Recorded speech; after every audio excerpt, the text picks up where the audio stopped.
instead of just having plain old static text in here, I actually want to change this up sometimes. So what I'm going to do is in my class, I'm going to make it a variable, and you can name this variable anything you want. I'm just going to name my main heading. Now I'm going to set this equal to something like my videos, semicolon at the end, and boom, look at that. So right now our class is no longer empty. It's happy. It has this main heading variable. But now we have to think, all right, how do we include this variable right here so it displays? Well, in order to do that, we use a concept called data binding. In other words, we want to include something from our class inside our template. So the syntax for this is double squigglies.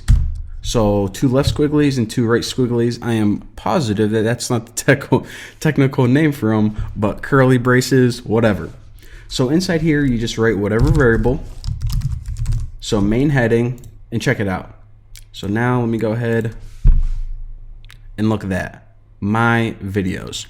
So again, that's the very basics of data binding. In other words, including class variables inside your template. Now, just a heads up, there are a lot of different kinds of binding in Angular. So if you're looking through the documentation and you're like, wait a minute, I'm looking at two-way binding and the syntax is a little bit different. We're going to talk about how you can bind things differently later on. It's pretty simple, but we'll get to that later. For now, I want to mention this. The number one rule, at least my number one rule of software design, is never repeat yourself. If you are ever making an application or a piece of software and you find yourself doing the same thing over and over again, then you're doing it wrong. So a lot of the times, especially when you're making a website, you have certain bits of code that you include over and over and over again. For example, the title of your webpage. Now on my website, I have the New Boston in almost every single title. So instead of just writing it on every single file, and then what if my website changed? I would have to go through and do it again. Instead, what I did is I made this one settings file, and it has a setting for the title. Now, if I ever wanted to update that, I would only have to update it in one location, and it'll update through my entire program. Now, I'm going to show you guys how to do that in this. And since we don't have really any important settings right now, I'm just going to do it with the heading. But later on, let's say that you're working with like the Twitter API and they gave you an API key that you needed to use all over, or maybe like a file path, then you would have that in your settings file. But for right now, we'll just put something stupid in here like this right there. So we're going to actually make a new file and go ahead and name it config.service.ts. So all of your TypeScript files are going to end in the TS file extension. And for here, we're just going to export a class and we're just going to have variables in here. So export class, and I'm just going to name it config, basically your configuration settings or the overall settings for your website.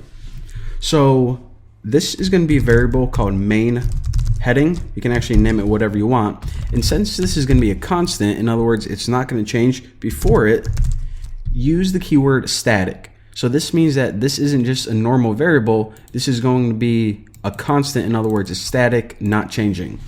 So whenever you're using TypeScript, after you make your variable, you have a colon, and then you write what type it is. So this is just a string, just gonna have some text in it. It's not a number or anything like that. And now you just set it equal to anything, just like a regular JavaScript variable. And just so I can show you guys that it's different, let me change this. I'll put like my favorite videos.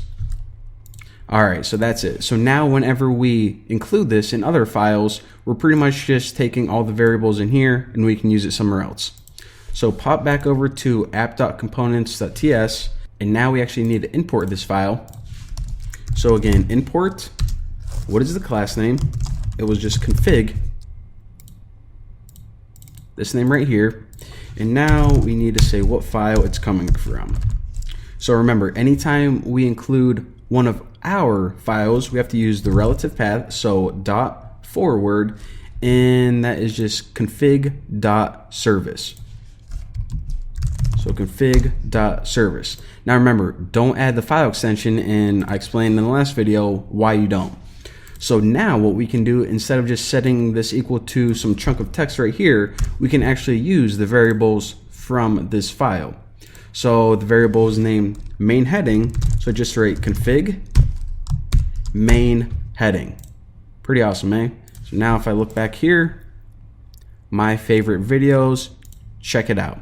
So this is pretty cool because, again, not very useful in this example, but later on, if we included this all over, we would only have to go back here to this one file and change the value of this variable right here, and it would be updated in every single component where we had this main heading. Pretty awesome, eh?